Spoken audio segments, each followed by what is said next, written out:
যদি রাত পোহালে শোনা যেত বঙ্গবন্ধু মরেনি, তাহলে আমরা পেতাম জাতির পিতা বিশ্ব পেত মহান নেতা, এরকম একটি গান। আর বঙ্গবন্ধুর প্রেমে তো সবাই পড়েছে।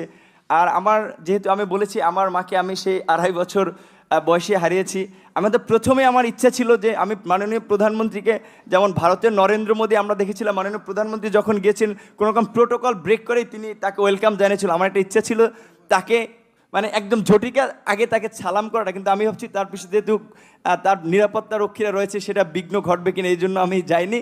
আমি একটু প্রধানমন্ত্রী আপনাকে একটু, যেহেতু আমার মা নাই, আমি বলেছি আমার সেই মাতৃত্বের ছায়াটা আমি দুজনের ব্যক্তির মধ্যে খুঁজে পেয়েছি, সেটা আমার শিক্ষিকা এবং হচ্ছে আপনি।